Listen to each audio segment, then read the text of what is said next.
porque precisamente esta clase que viene, siguiente, presencial de laboratorio, vamos a tener el proceso, realizar el procedimiento de las pruebas cruzadas mayor y menor. Entonces, estas pruebas cruzadas donde se enfrenta la sangre del donante con la del receptor,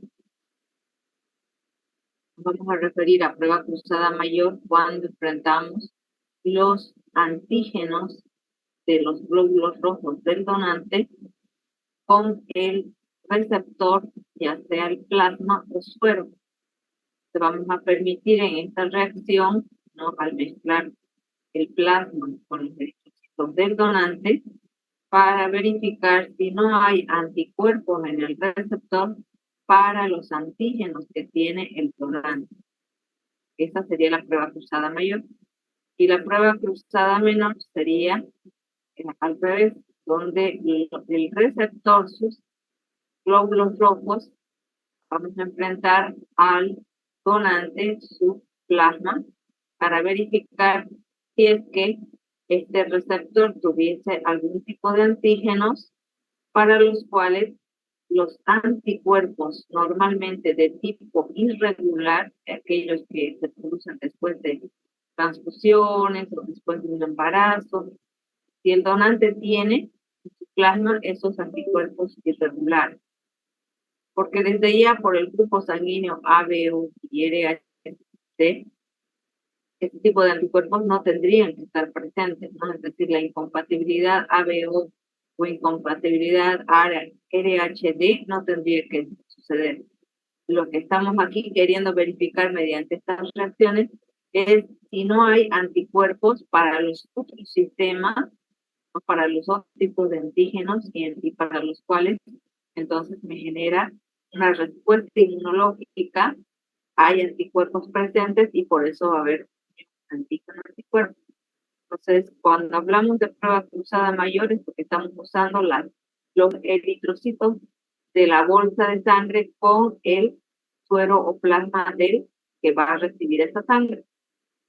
Y cuando hablamos de prueba cruzada menor, estamos en búsqueda de anticuerpos, pero presentes en el plasma de la bolsa que se le va a transmitir al receptor. Esa es la diferencia.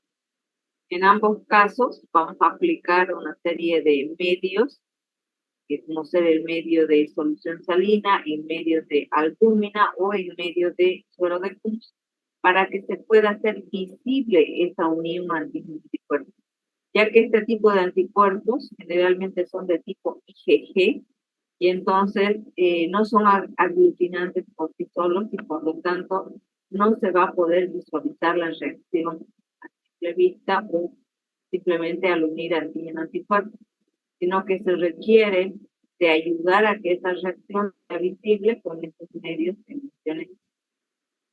Entonces, la unión antígeno-anticuerpo normalmente dada por una IgG, proteína, que va a tener la capacidad de unirse a dos antígenos diferentes, siempre y cuando las condiciones en el espacio, desde el punto de vista de la conformación estructural, le permita unirse a dos antígenos diferentes, y mejor aún si fueran de dos eritrocitos diferentes. Pero esto es un poco más difícil, ¿no?, que se llegue a observar este tipo de unión, y es por eso que una IgM sí tiene mayor capacidad de aglutinarlos o de reunir diferentes antígenos por su conformación estructural en el espacio, ya que tiene 5 monoglobulinas, ¿no?, unidas, parte central, y entonces tiene la capacidad de unirse a 5 diferentes epítopes de diferentes antígenos. Por eso su mayor capacidad de ser visible la reacción a través de una IgM. Entonces, esta IgM que va a participar en estas reacciones, por ejemplo, en el suero de Kuhn, el suero de Kuhn es una inmunoglobulina de tipo IgM que une a los anticuerpos que ya se unieron a los antígenos. Entonces, por eso hay una reacción previa, ¿no? Donde nosotros incubamos, ¿ustedes se acuerdan? En el directo, hicieron ayer la práctica. Lo primero se incubó para que haya unión antígeno-anticuerpo. Y después participa el suero de Kunz, de líquido verde que colocaron, para que se una esa IgM a esos anticuerpos que se tendrían que haber unido en la incubación. Entonces vemos acá, en el caso de los anticuerpos anti-A, anti-B, estos sí son del tipo IgM y por eso se hace visible la unión antígeno-anticuerpo, ¿no? Y no requieren de otros aditivos. Eso es lo que se observa en el caso del sistema Avero. Y en este otro caso, pues se está viendo precisamente la participación de la IgM, cómo va aglutinando al unirse a diferentes antígenos de otros eritrocitos. Con la IgM, el eritrocito, también termina muy cercano, muy unido al eritrocito. De esa manera se ve lo que es en conjunto la aglutinación. Cuando vemos reporte y cubre o directamente directo, directo de esos eritrocitos que han reaccionado, se va a observar esto, ¿no? La reunión de glóbulos rojos que se han aglutinado.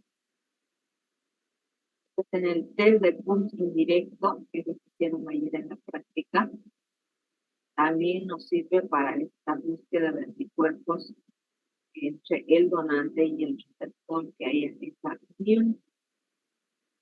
Que voy a tener en el punto directo una muestra de plasma o suero, están presentes los anticuerpos, estos, y al agregar los eritrocitos, estos eritrocitos tendrían que tener antígenos en su superficie, para los cuales tienen capacidad o especificidad de unión estos anticuerpos. Si estos anticuerpos reconocen a esos antígenos, entonces en el proceso de incubación en el baño de María, tienen que unirse, ¿no? Y esos cuerpos corresponden a esos antígenos. Y entonces, después hacemos los lavados, que ojo, ¿cuál es el propósito de los lavados de los glóbulos después de la incubación? Es para eliminar aquellos anticuerpos que no ha habido reacción. Todos los anticuerpos que no se unieron a ningún antígeno deben ser eliminados por los lavados. Y después de esos lavados, recién agrego el suero de Kunz o antígeno humana, verde, para que esos IgM, ¿no? Que viene a ser el suero de Kunz, se una a los anticuerpos que ya se han pegado a los hematíes en la incubación. Si no hubo unión en la incubación, entonces aquí tampoco la insulina de tipo anticuerpo, la suero de Kunz, no va a unirse a ningún anticuerpo que están presentes y por lo tanto los hematíes quedarían sueltos si la reacción es negativa. Pero si la reacción es positiva y se observa aglutinación al finalizar, significa que aquí en este proceso de incubación hubo unión antígeno-anticuerpo. La reacción positiva, eso se permite. En el suero o plasma sí habían anticuerpos para los antígenos de esos eritrocitos. En el ejemplo de ayer, si la muestra es una mujer embarazada, RHD negativa, y esta mujer tiene anticuerpos contra antígenos de tipo D, ¿no? Anti-D, entonces esos antígenos, ¿dónde estaban presentes? En los glóbulos rojos o RHD positivo de otro paciente, de otra persona, que se utiliza para incubar y para hacer todo este tipo de reacciones. Entonces, el hecho de que haya tal resultado al finalizar positivo, que me indica que en ese suero plasma de la mujer embarazada o si fuera un paciente que recibió una transfusión y tuvo una respuesta inmunológica contra la transfusión, los glóbulos rojos transfundidos, también puede haber esta respuesta. Que el suero, o perdón, el test de pulso directo sirve para todos esos casos, ¿no? Donde hay anticuerpos generalmente irregulares, anti-D o anti sistemas de y que se unen a los eritrocitos que tengan este antígeno para ese tipo de tipo. Y en el resultado final tiene que haber aglutinación. Entonces, en la prueba usada mayor, donde se presentan glóbulos rojos de plasma o suero del receptor, en esta fase 1 solamente vamos a necesitar medio de solución salina, suero fisiológico. Se agregan 2 gotas del suero, una gota de suspensión de eritrocitos al 5% del donante, por eso es mayor, del donante, se centrifuga, se observa si hay aglutinación o no, y si no lo hay, entonces significa que aparentemente son compatibles.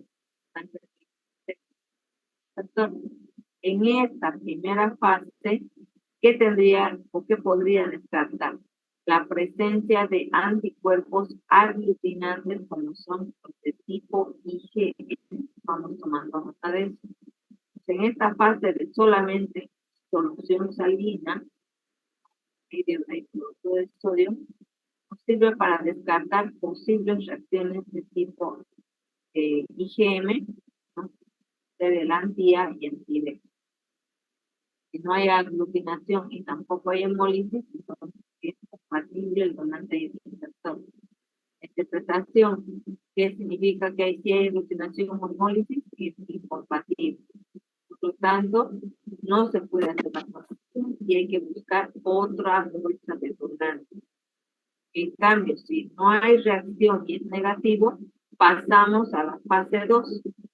En la fase 2 vamos a buscar anticuerpos de tipo G, donde voy a utilizar un medio para acercar a los eritrocitos unos con otros, disminuyendo su carga eléctrica negativa y por eso se repelen, se mantienen distantes. Entonces, ¿qué ocurre?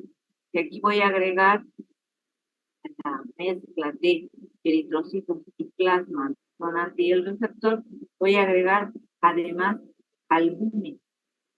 Al agregar la albúmina, vuelvo a explicar de que lo que estamos agregando es un componente químico, en caso es que desde el punto de vista de cargas eléctricas, es una parte de carga eléctrica positiva, ¿no? Y entonces, como los eritrocitos en su superficie tienen cargas eléctricas negativas, disminuye esa capacidad de mantenerse alejados. Por eso son más cercanos y entonces esto significa que vamos a además incubarlo a 87 grados centígrados porque las IgG normalmente reaccionan calientes, reaccionan a temperatura del cuerpo.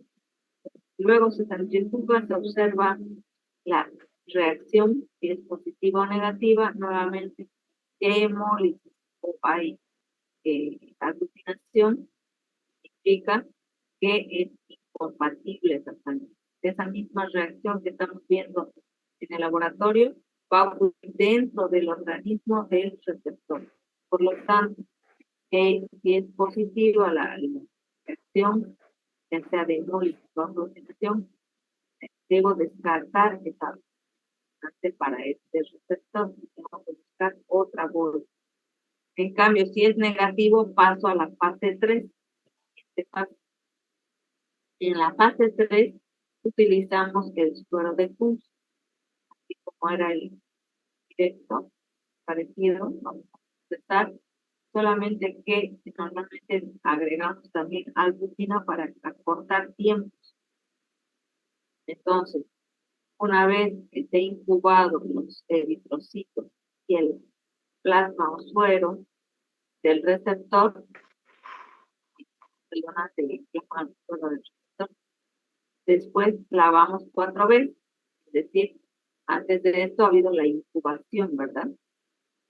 Luego lavamos 4 veces y con solución salina, y después entonces de los lavados descartamos el sobrenadante y agregamos la antiglobulina, que es el suero de Coombs, 2 gotas a cada tubo. Y entonces vamos a volver a centrifugar inmediatamente por un minuto a baja velocidad, 30 revoluciones por minuto. Y se observa si hay aglutinación o si hay esta reacción, nuevamente significa que no debo realizar la transfusión, porque si hay esa reacción, significa que hay anticuerpos en el receptor contra los antígenos del donante. Entonces, hasta aquí significa que no puedo hacer esa transfusión. Entonces, ¿qué sí debería resultar? Que me dé negativo.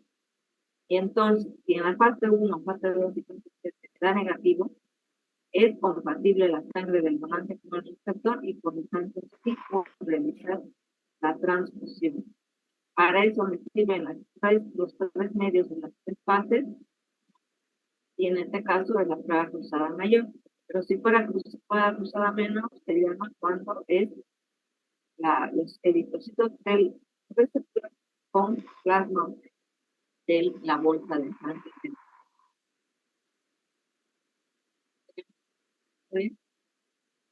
Fueron eritrocitos cuando hablamos de prueba cruzada anticuerpos en el receptor, o perdón, en el donador, en el plasma del donador, que tengan especificidad para antígenos del receptor. Generalmente van a ser anticuerpos irreversibles.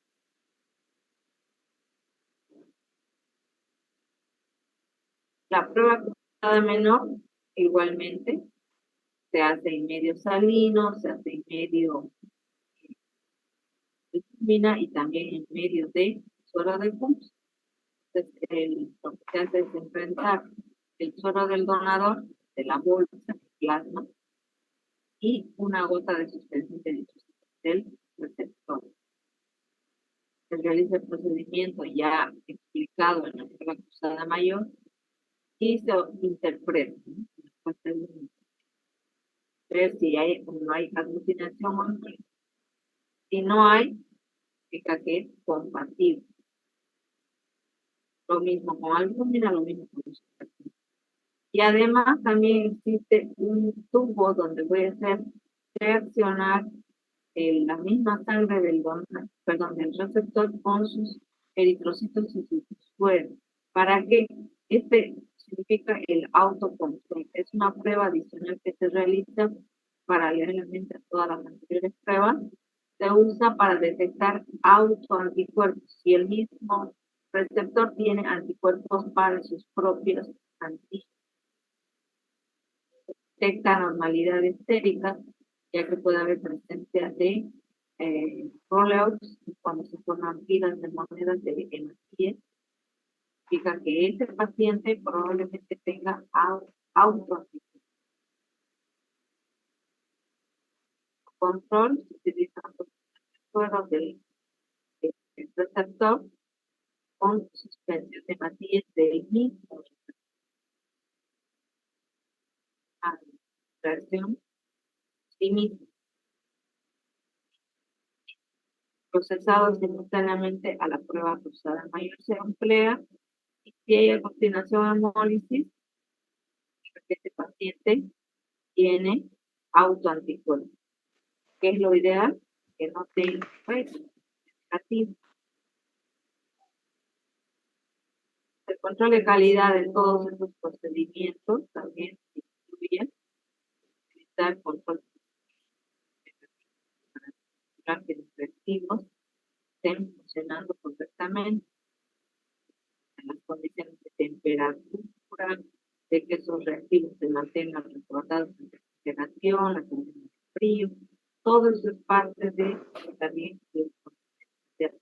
porque si nosotros no hacemos control de calidad de todas las reacciones que realizamos en unidad transfusional, probablemente estamos liberando resultados con errores o con problemas de resultados de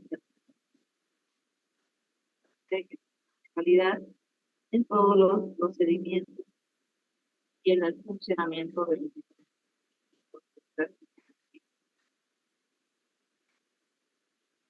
en los formularios llenados de registros. Preguntas de estos jóvenes.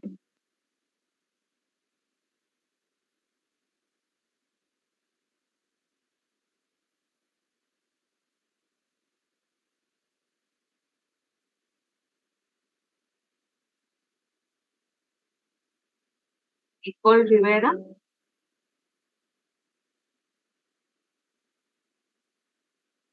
Nicole.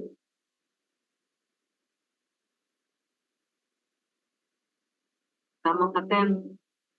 Alejandra Muizaca. Presente, doctora.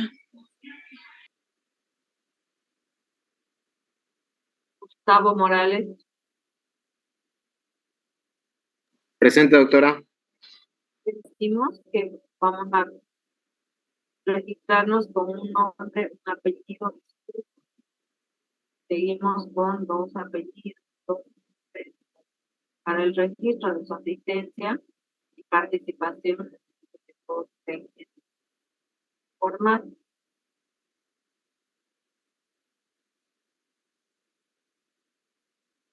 Bien, vamos a ver precisamente. Doctora, disculpe, la escucho entrecortado. No sé si soy yo o somos todos. Sí, se escucha entrecortado, doctora. Yo súper bajito, doctora. A tratar de hablar fuerte y no sé si es la señal del Wi-Fi. Entonces decía, este tema de anticuerpos irregulares, para comprender más sobre lo que estamos haciendo en la parte de la búsqueda de anticuerpos en donante y en receptor, ¿no? Que son aquellos anticuerpos pues que son respuesta al contacto con el antígeno que no posee la persona que recibió sangre, o en el caso de las mujeres que embarazadas tienen bebés y pues al tenerlo el bebé tienen anticuerpos para los antígenos que no posee la mujer, pero que provienen de la herencia del padre. Esto habíamos explicado también en anterior clase, ahora vamos a reforzar un poco más. Existen dos tipos de anticuerpos irregulares, aloanticuerpos y los autoanticuerpos.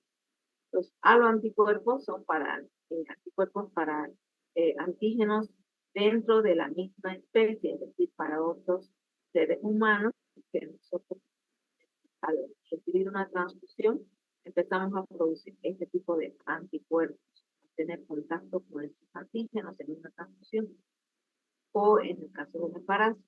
Pero en cambio los autoanticuerpos serían los anticuerpos donde el organismo tiene alteraciones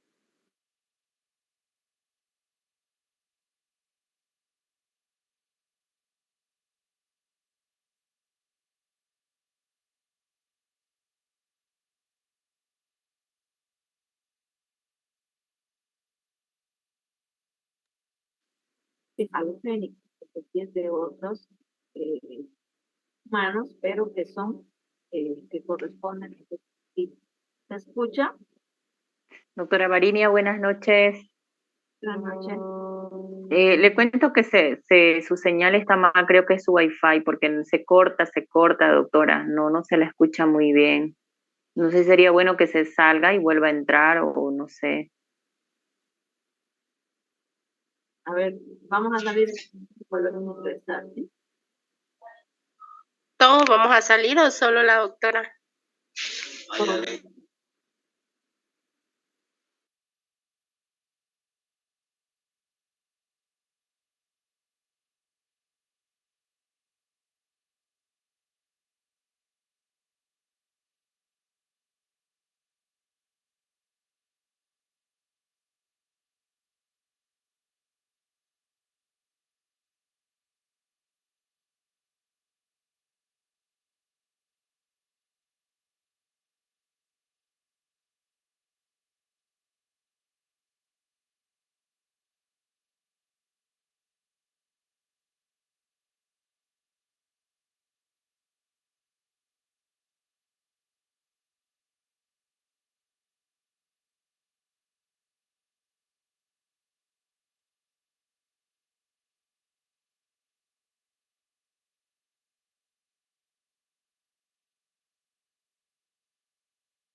Estamos en los anticuerpos irregulares. ¿Se escucha?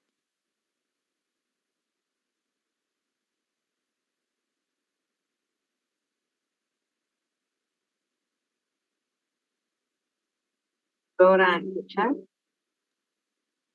Doctora, buenas noches. Se escucha un poco mejor. A ver, continúe. Ya le avisamos. Entonces les decía que son aquellos anticuerpos formados, ¿no?, en el paciente que carece de cierto antígeno. Entonces, ese anticuerpo irregular normalmente no va a estar presente en la persona, a no ser que ya tuvo contacto con el antígeno. Cada vez que se expone al antígeno, es ahí cuando empieza a producirse ese anticuerpo. Y entonces existe un proceso de alonización, que significa que la persona llega a tener el contacto con el antígeno extraño y es ahí que empieza a producir estos anticuerpos. Entonces, ¿cuándo va a ocasionar el problema o daño?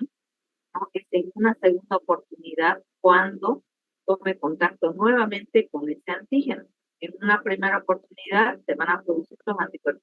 En una segunda, entonces la respuesta inmunitaria que tiene memoria va a empezar a producir este tipo de reacción ante un anticuerpo que generalmente va a desatar una hemólisis, ¿no?, una destrucción de los glóbulos rojos, y a eso se les denomina como reacciones transfusionales o después de la transfusión. Entonces, estos anticuerpos comúnmente son de tipo IgG, y estos IgG pueden ser para los sistemas dentro del sistema RH que ya habíamos llevado en la anterior clase, para otros antígenos, el antígeno D, el antígeno C grande, C chiquita, E chiquita, y en el caso del sistema MNS también puede haber anticuerpos para este sistema. En el sistema DAFI tenemos para el DAFI A, DAFI B, para el sistema del KIT, está el KIT A, KIT B, el KEL, Uteran, Lewis, sistema B, sistema E.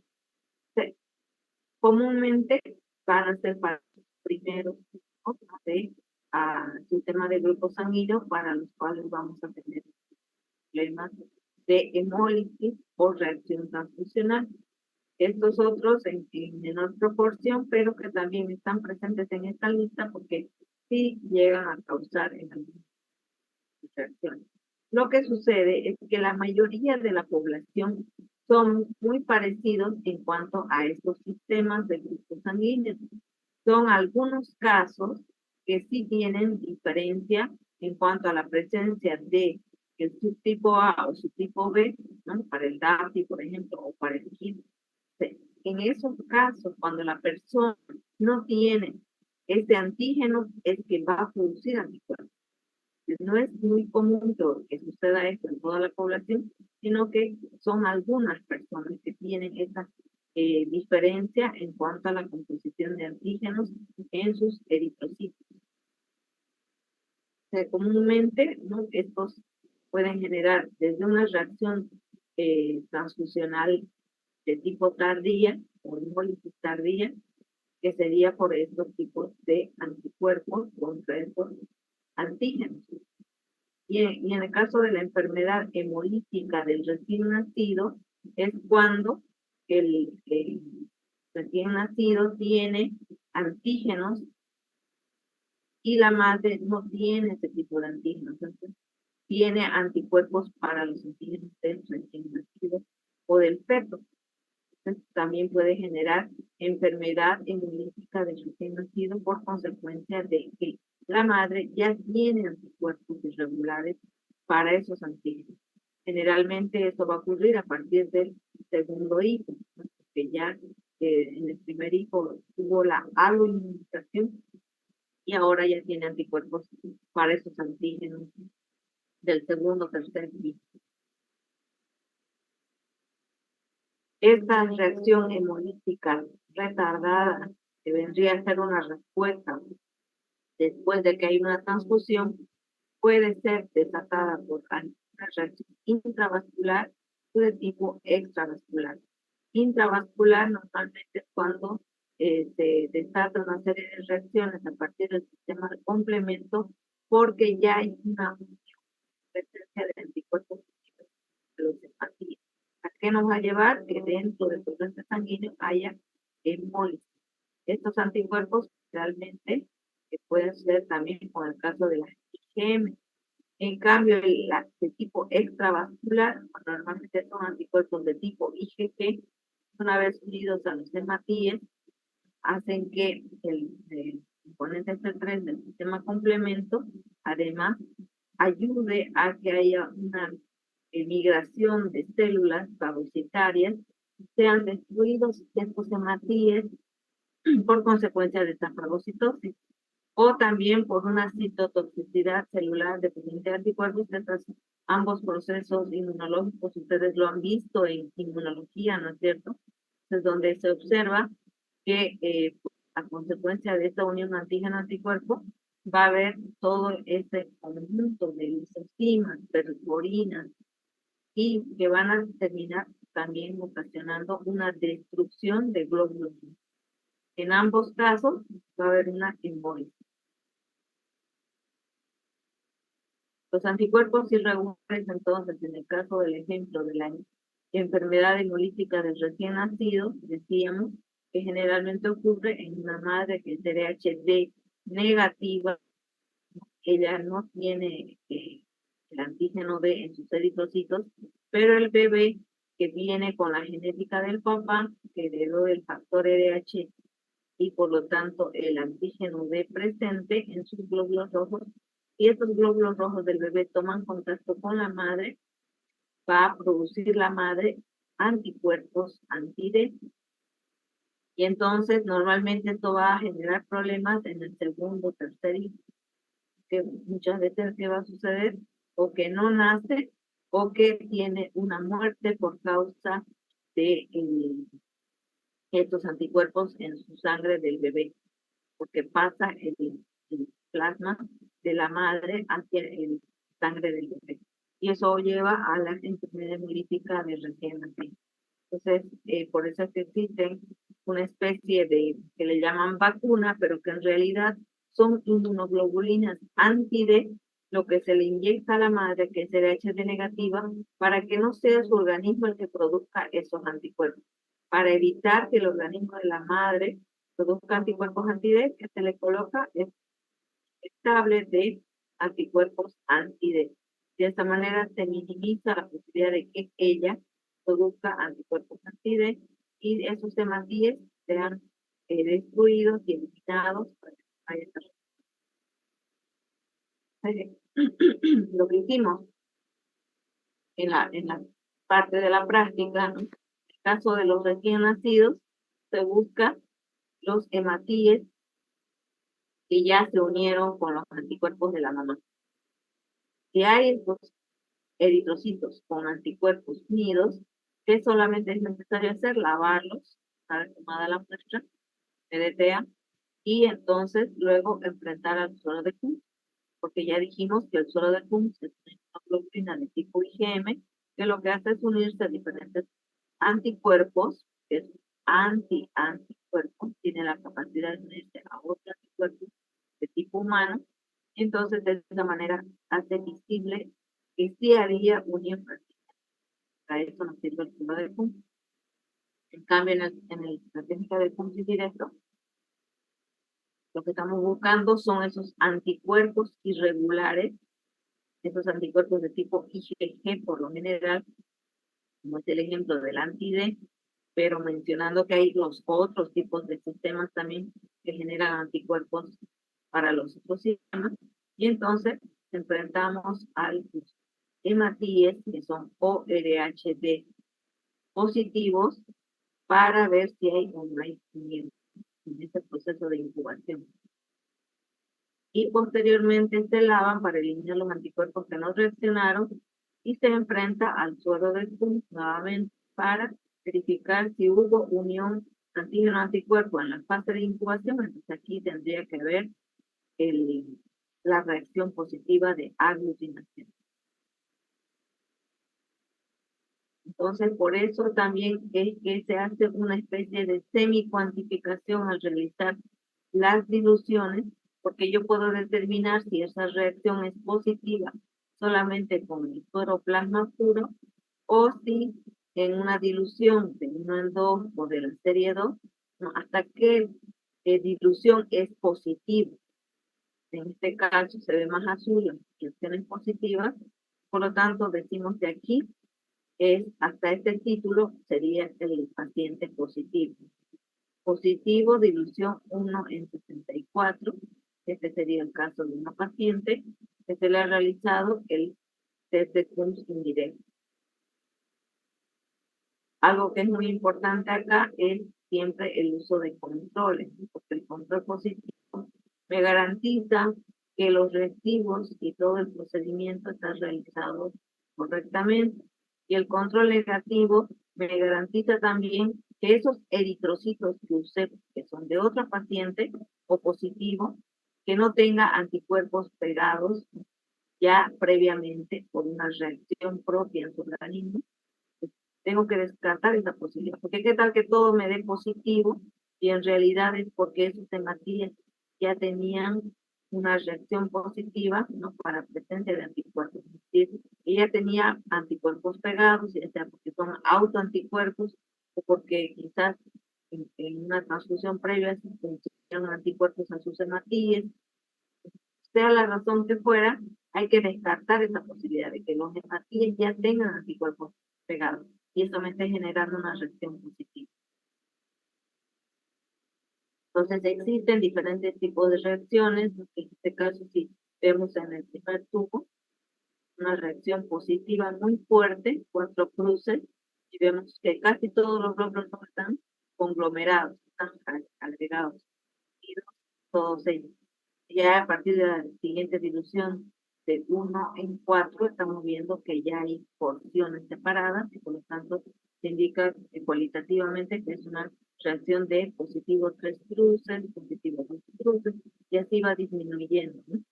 Y entonces hasta que llegamos a reacciones negativas, que sería cuando no hubo ningún antígeno. Entonces, dependiendo de la cantidad de anticuerpos presentes en el suero del paciente, vamos a tener pues un título menor o mayor de positividad. Pueden ser pacientes que pueden llegar hasta el título de 1 en 6, 1 en 32 y después nos resulte negativo. Que me resulten todos positivos, ojo, debo poner en duda, ¿no? La presencia de estos eritrocitos que ya pueden tener anticuerpos pegados. O también puede ser porque los glóbulos rojos o RH positivos no sean O, sino sean un grupo sanguíneo como ser el A, como ser el B. Y si mi suero es de un paciente grupo O, se supone que tiene anticuerpos anti-A y anticuerpos anti-B. Y si tiene anticuerpos anti-A, anti-B y yo use eritrocitos que no son grupo O, sino son grupo A o B, que va a generar que haya una respuesta, pero de tipo IgM, por la presencia de anticuerpos anti-A o anti-B. Por eso es que los glóbulos rojos que se lavan para hacer esta técnica de con el suero de Kunz y la técnica de Kunz indirecto, deben ser eritrocitos grupo O, que no tengan antígenos A, que no tengan antígenos B. ¿Alguna pregunta sobre esta parte?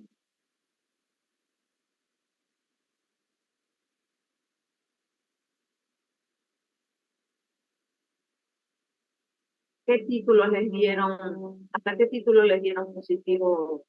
A ver, ¿quiénes les dieron positivo? 1 en 2, ¿no? 1 en 32. A mi grupo le salió 1 en 2, 1 en 4. 1 en 4. Entonces, a un caso también puede suceder que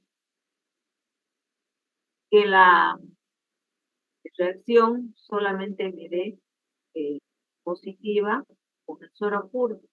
En este caso no informamos el título y simplemente indicamos que es una reacción positiva. ¿Por qué es importante el realizar diluciones? Porque a veces el paciente también puede tener demasiada cantidad de anticuerpos Y entonces, si no diluyo, si no hago las diluciones, pueden darme un falso negativo, pero es por presencia de exceso de anticuerpos. Acuérdense del efecto prosona, ¿no? Que ustedes lo han visto en biología. Cuando hay exceso de antígenos o hay exceso de anticuerpos, la reacción me va a dar un falso negativo, que aparentemente no hubo reacción, pero es porque hay exceso de antígenos o exceso de anticuerpos. Por eso es importante, por lo general, trabajar por lo menos con el suero puro de una dilución 1:2.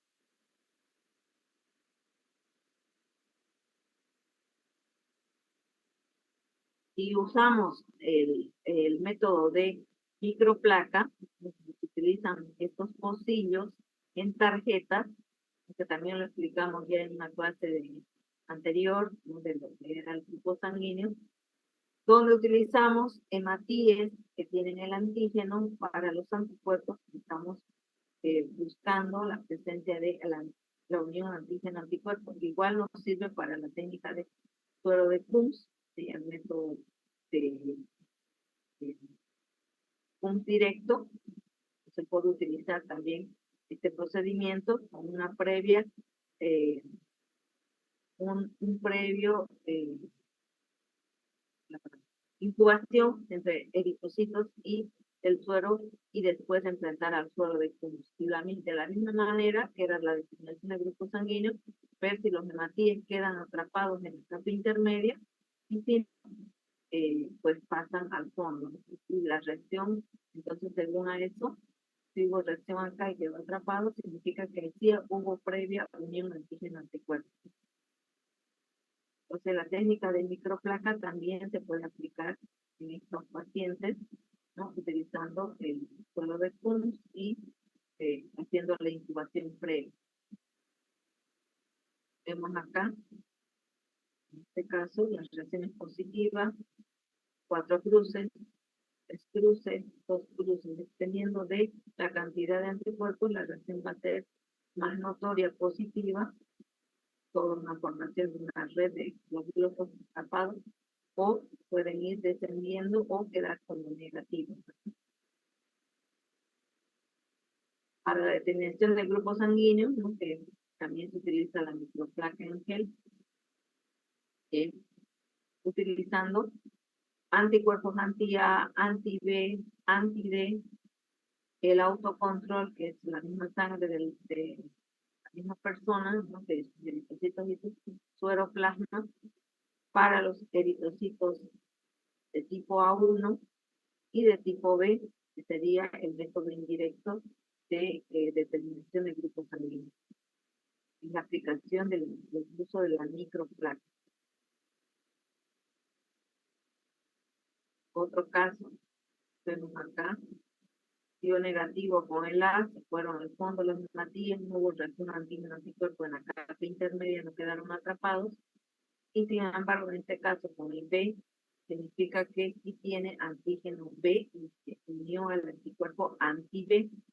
De las reacciones 4 cruces positivas, y con el anticuerpo anti-A, anti-B también va a haber reacción, ya que tiene antígenos B, y con los anticuerpos anticuerpo anti-D también va a haber reacción. Entonces, bueno, en este caso no hay reacción y por eso es negativo, entonces van al fondo los negativos. Para los otros sistemas del grupo sanguíneo, si hay autoanticuerpos, para eso nos sirve el autocontrol, que es enfrentar el suero y eritrocitos del mismo paciente y de esa manera verificar que no haya autoanticuerpos en el mismo posible. Esto es importante repasar para todas las reacciones, que debemos tomar en cuenta los factores que intervienen en la reacción antígeno-anticuerpo. La temperatura, los reactivos deben estar atemperados, ¿no? Al ambiente del laboratorio, no pueden ir con temperatura del refrigerador. La proporción antígeno-anticuerpo, acuérdense del efecto Prosona, que no puedo poner exceso de antígeno o exceso de anticuerpo, es decir, si la reacción me dice 50 microlitros de la muestra, Tengo que colocar 50 microlitros. Si yo pongo exceso de muestras, ya estoy alterando esa proporción y por lo tanto estoy ocasionando un problema a nivel de efecto prosónico. O si tengo el reactivo también, agrego más cantidad, lo mismo. El pH del medio. A veces utilizamos recipientes o materiales que están contaminados con un ácido o con un químico alcalino. Entonces, eso también me puede generar problemas a la hora de la reacción antígeno-anticuerpo. Es importante el lavado de nuestros materiales y que estén limpios y secos. Los cambios de la fuerza iónica en el medio, lo que se refiere a el medio, si es medio salino, si tenemos algún tipo de alteración a nivel de los iones en la reacción, también me puede afectar. Luego tenemos el potencial Z, que ustedes lo van a revisar, que va a ser parte de su cuestionario de esta práctica 2, que tiene que ver con la cercanía de los matíes, que tienen la característica de repelerse entre ellos por la composición química de la membrana del glóbulo rojo. Hace que estos se mantengan alejados, distantes, y no permite la unión. Por eso es que se agrega la albúmina. La aglutinación, que generalmente determina el tipo de inmunoglobulina que debe ser de tipo IgM, porque las IgG tienen menor capacidad de poder aglutinar a antígenos de otros eritrocitos. El número de antígenos también es importante para que la reacción pueda ser visible, porque si el antígeno está en muy poca proporción, como es por ejemplo el RHD, el antígeno RHD débil significa que el antígeno no está en toda la superficie del hematito. La ubicación de los antígenos, a veces entre ellos se pueden llegar a interferir para la reacción antígeno-anticuerpo. Esto por lo general ocurre, por ejemplo, cuando los hematíes se los ha guardado, no son frescos, y los hematíes empiezan a arrugarse a su membrana, empiezan a generar lo que es la embolisis, el rompimiento de membrana, porque son hematíes no frescos. Por eso es que el punto directo y cualquier técnica o procedimiento que utilice hematíes debe ser con hematíes recién obtenidos la muestra en el día. No puedo guardar una muestra para recién procesarla al día siguiente. A eso nos referíamos con el efecto prosona, que lo han tenido que llevar en inmunología. Es lo ideal que haya una equivalencia entre anticuerpos y antígenos. Si yo tengo demasiada cantidad de anticuerpos, la reacción se va a ver claramente que sí hubo reacción, que es si tengo exceso de antígenos, lo mismo, me va a ocurrir que no va a ser visible la reacción. Por eso es importante tener el punto de equivalencia, respetar las cantidades que me dice el fabricante del reactivo, con qué cantidad de muestras debo trabajar. Explicando un poco más sobre la temperatura, hay anticuerpos que reaccionan a temperatura fría, porque, por ejemplo, son los de tipo IgM, que incluso pueden reaccionar en condiciones de refrigeración. En cambio, los de tipo IgG necesitan un medio de darle temperatura caliente para que puedan reaccionar. El pH, la sensibilización se logra entre un pH de 6 y 8. Y si estamos por muy debajo de estos valores o por encima, probablemente la reacción me va a dar, o porque se destruyan los glóbulos rojos, no se va a hacer visible la reacción porque ya no hay ni siquiera la membrana intacta de los glóbulos rojos.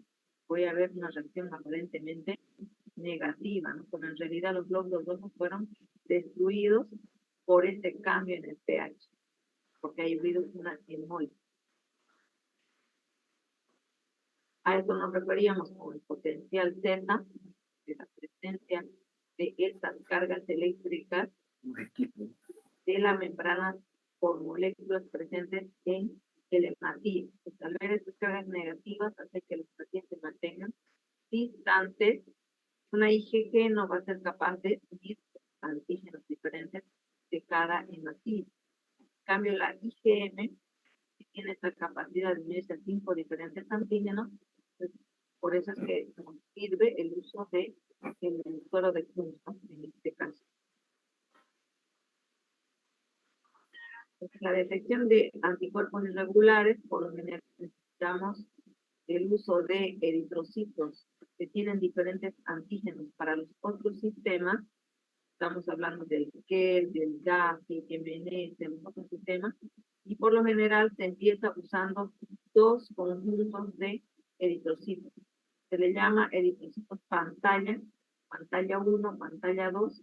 ¿Sí? Esto es más para hematología, ya tiene una especialidad, se hacen este tipo de procedimientos y técnicas, porque son reactivos realmente mucho más caros y que solamente se emplean en bancos de sangre, ¿no? Para la búsqueda de anticuerpos irregulares en los donantes, principalmente cuando esa sangre va a ir a pacientes politransfundidos. Entonces tenemos el suero de Kunz y de esa manera, usando esos paneles o células pantalla 1, pantalla 2, voy a poder enfrentar al plasma y ver si hay o no hay algún antígeno anticuerpo. Y entonces observamos a través del suelo de Kunz, después del lavado de 4 veces, suelo de Kunz, centrifugando si hay o no hay un anticuerpo. Y la presencia de estos anticuerpos significa que sí hay anticuerpos irregulares y si fuera del plasma del donante, entonces habría que descartar a ese donante. Pues no podemos usar plasmas con anticuerpos irregulares del donante. Si fuera del receptor, hay que buscar entonces eritrocitos que sean compatibles con ese paciente, que no tengan antígenos para esos anticuerpos del receptor. Entonces, ya después que tengo positividad con estas células pantalla de un panel 1, panel 2, puedo ya utilizar una galería de eritrocitos con mayor diferencia en cuanto a presencia de antígenos de los otros sistemas. Entonces, cada una de estas muestras tiene un fenotipo diferente en cuanto a antígenos. Es decir, este puede ser DAFI-A, DAFI-B positivo, este puede ser DAFI-A negativo, DAFI-B positivo, este otro puede ser DAFI-A positivo y DAFI-B negativo. Es decir, hay una diferencia de presencia de antígenos en cada una de estas diferentes muestras y de esa manera voy a hacer reaccionar con el plasma cero y así identificar el tipo de anticuerpos que tiene cada donante, si estoy buscando en donantes, o si fueran receptores, qué tipo de anticuerpos tiene cada receptor. Entonces, para eso necesito estos reactivos, estas células que tienen esos antígenos. Si no tengo esto, obviamente no puedo realizar, porque solamente teniendo glóbulos rojos o RH positivo, puede que haya reacción, pero no sé para qué antígeno es la respuesta, ¿no? ¿Para qué de grupo sanguíneo es esa unión antígeno-anticuerpo? Entonces, para eso necesito todos estos reactivos para poder así detectar la presencia de esos anticuerpos irregulares. Entonces, estos reactivos generalmente vienen así con una cartilla adjunta que nos indica para qué tipo de antígenos tiene positividad. Tenemos aquí el KEL, el RH, el DAFI, el KIT, si es KIT A, KIT B, si es positivo para el uno o para el otro. Eso es lo que me indica para cada panel de células pantalla 1, pantalla 2. Si fuera todo el conjunto de diferentes donantes, entonces voy a tener diferentes fenotipos, ¿no? En cada muestra. La utilidad clínica en un banco de sangre de la búsqueda de anticuerpos irregulares es también para aclarar discrepancias en el sistema BEO. Decíamos que al determinar el sistema BEO, nosotros no tendríamos que tener diferencias entre el método directo y el método indirecto de determinación de grupos sanguíneos. hay que descartar la posibilidad de presencia de anticuerpos irregulares que no esté interfiriendo y no esté haciendo interpretar incorrectamente la reacción. También me sirve para poder identificar donantes que ya tienen anticuerpos irregulares, en caso de receptores que ya recibieron transfusiones, y por lo tanto que ya tienen anticuerpos irregulares esos receptores, que probablemente cuando reciban transfusiones va a haber reacción transfusional. En la parte clínica, el estudio de la sensibilización en el caso de las embarazadas, que pueden generar el problema de enfermedad política.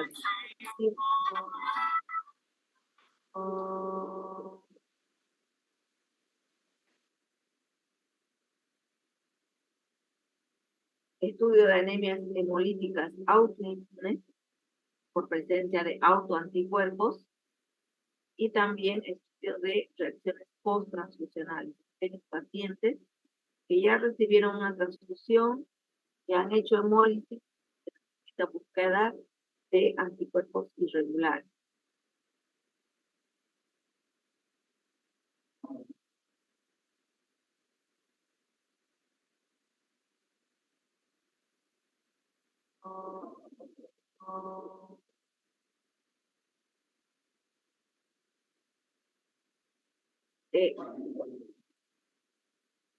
En la enfermedad hemolítica del recién nacido, que explicamos en diapositivas anteriores, ¿no? Donde la madre tiene ya anticuerpos irregulares para antígenos del bebé, del feto.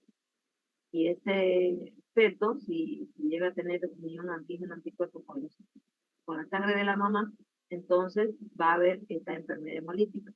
El bebé o bien muere en el vientre, o no llega a nacer por esta hemólisis, o la otra es que llega a nacer, pero igual afuera tiene el problema de hemólisis. La sangre empieza a destruir por anticuerpos de la mamá, sus eritrocitos son destruidos.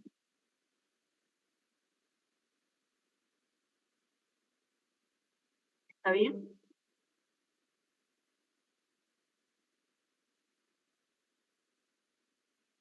Estos anticuerpos irregulares, alrededor del 35% de la población presenta este tipo de anticuerpos, y en grupos de pacientes de donantes se hizo este estudio, y la sensibilidad de los métodos utilizados también es importante para poder identificar la presencia de esos anticuerpos. La inmunización a los antígenos eritrocitarios puede ser el resultado de un embarazo, de una transfusión sanguínea, de un trasplante también de órganos, o la administración de algún material que pueda generar una respuesta infecciosa. En algunos casos no se puede identificar el episodio que generó el proceso de producción de anticuerpos.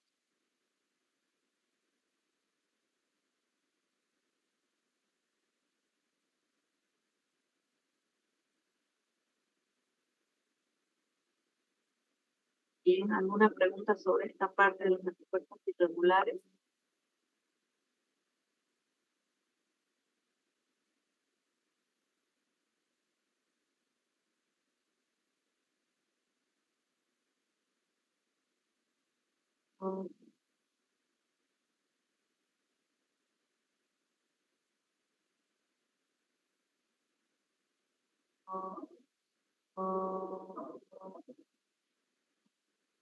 Una eritroblastosis fetal solamente se podría determinar si tenemos que sacar la muestra del bebé que se vientre. Una situación bastante complicada para obtener ese tipo de muestra.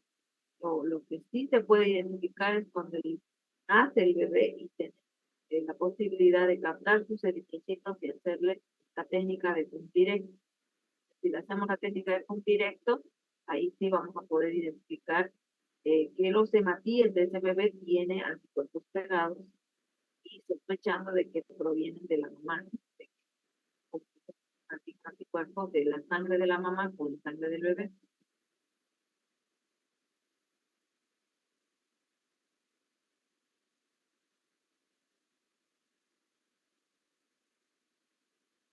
¿A eso se refería su pregunta o alguna otra aclaración?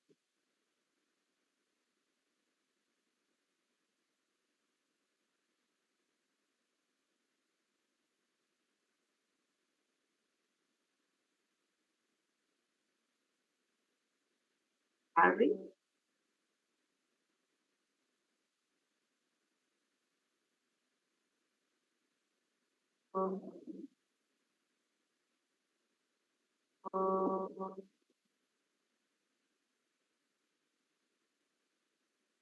Harry, ¿me escucha ahora? Que le decía es que se hablaba de la eritroblastosis fetal. Sin embargo, la destrucción de glóbulos rojos en el vientre pudiese ocurrir, ¿no? Eso no se puede verificar porque nosotros no tenemos la muestra del bebé, entonces o del feto. Entonces lo que se tiene que aguardar es a que si nace el recién nacido, recién voy a poder obtener la muestra y realizar la técnica de punto directo para buscar los anticuerpos que se unieron de la madre con el bebé.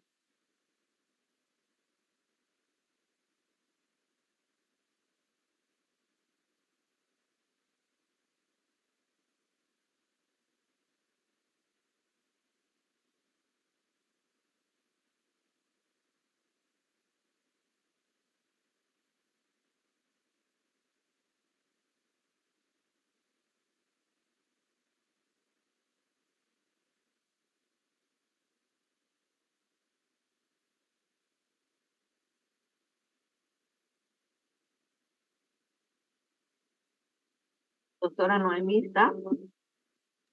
Sí, doctora Varinia, buenas noches.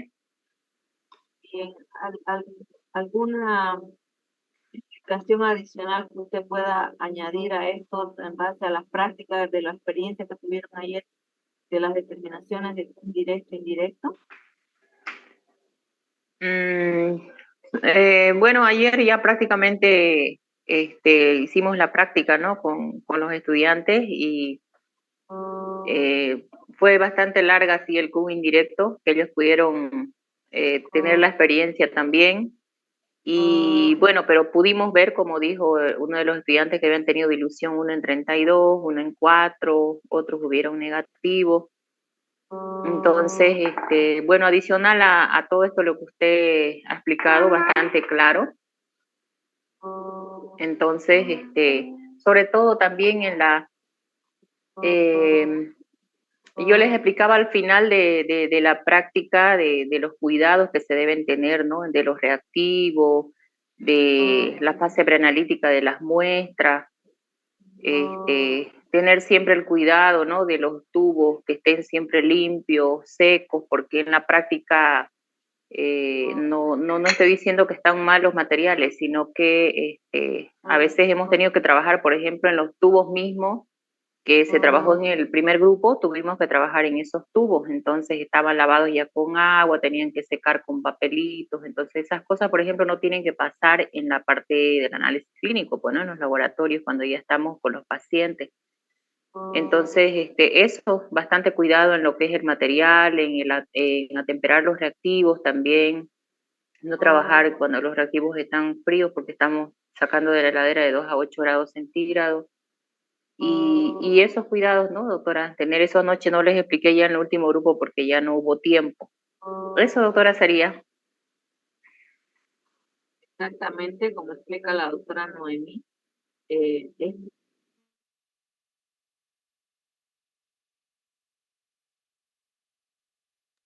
Se le va, el audio se le fue, doctora Varinia.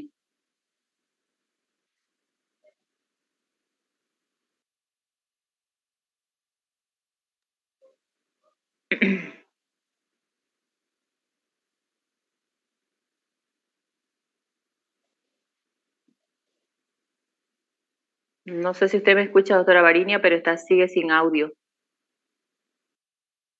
Recording stopped. Recording in progress.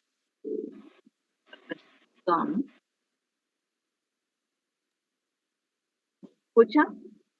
Sí, se cortó, doctora. Vuélvalo a repetir, no le escuchamos nada. Recién, ahorita otra vez ingresó. Normalmente mi internet no tiene problema.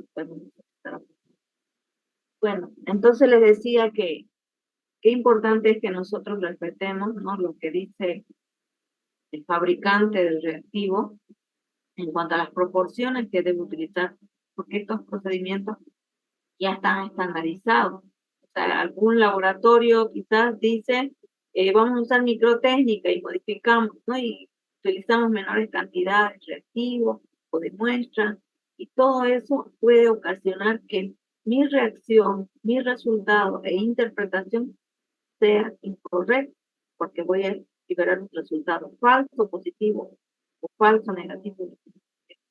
¿Cómo he afectado a la reacción?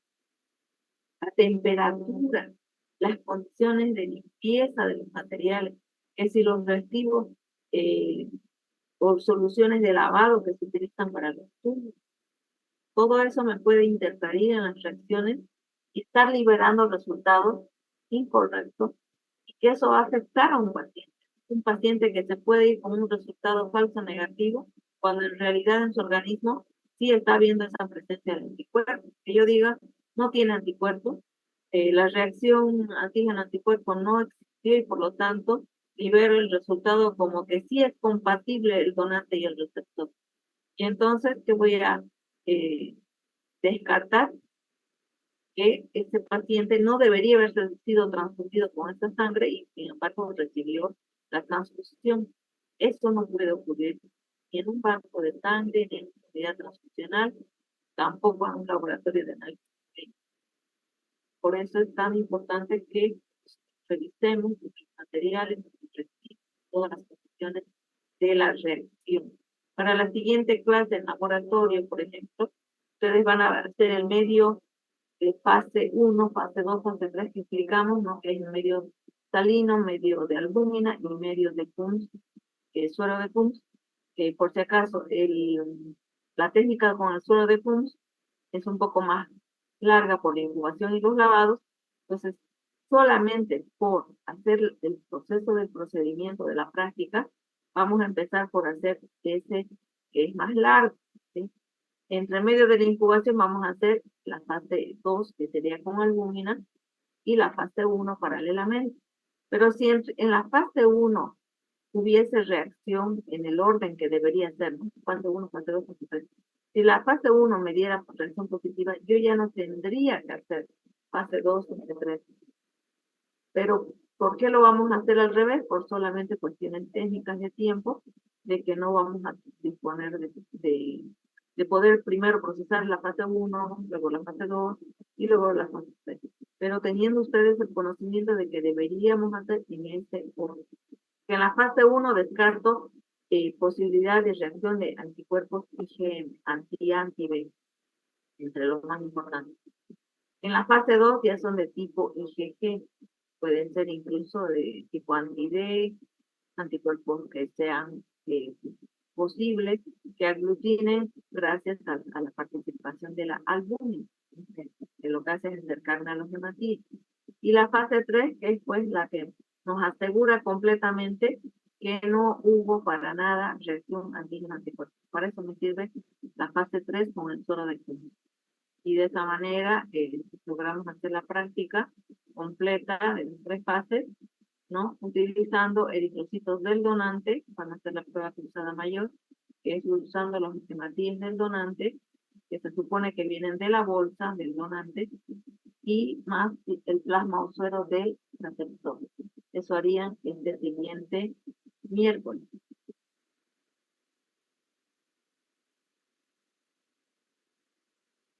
No se olviden entonces llevar su papel toalla, porque como les decía, qué importante es el secado de los materiales.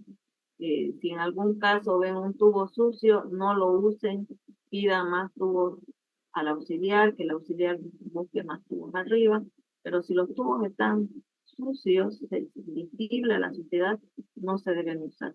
De preferencia, cuando uno no tiene seguridad de que ese material está limpio y seco, es mejor enjuagarlo con solución fisiológica, ¿no? Y así de esa manera aseguramos que en la parte del tubo no tenemos ningún tipo de contaminante de agua, porque tan solo que haya una mínima cantidad de agua destruye, emboliza los glóbulos rojos, y eso hace que la reacción sea falso o negativo, porque voy a ver hematíes destruidos, que no van a obviamente observarse alucinados, pero es por el solo hecho de que se han roto sus membranas. No sé si hay alguna pregunta más, si no, con eso terminamos.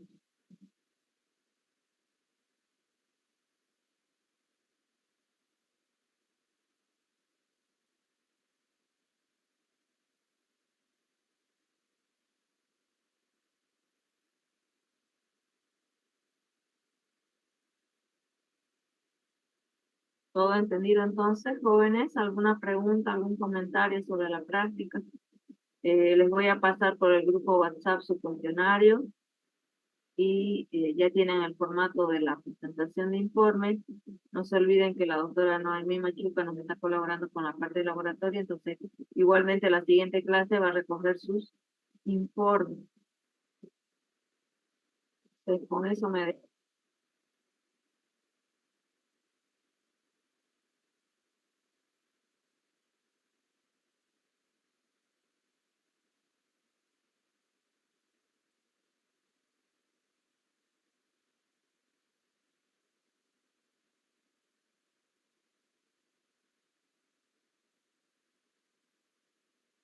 Si está haciendo en computadora, haga esta parte en forma manual, pues, ¿no?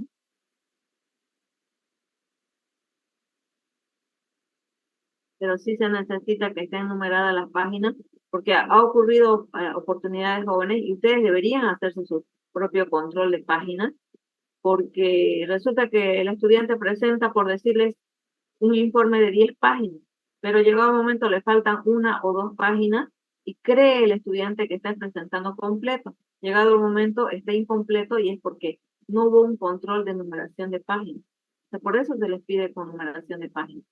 Pero si usted por que no está logrando hacerlo en la vía de la computadora, entonces hágalo en forma manual, pero lo importante es que estén numeradas sus páginas y que no le falte ninguna página de presentación. Eso nomás sería.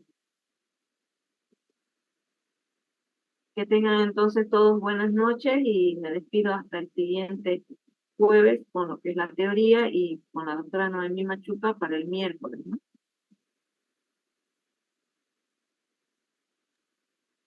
Gracias, doctora. Hasta luego. Gracias, doctora. Hasta luego. Gracias, doctora. Hasta luego. Hasta luego, que tengan buena noche. Recording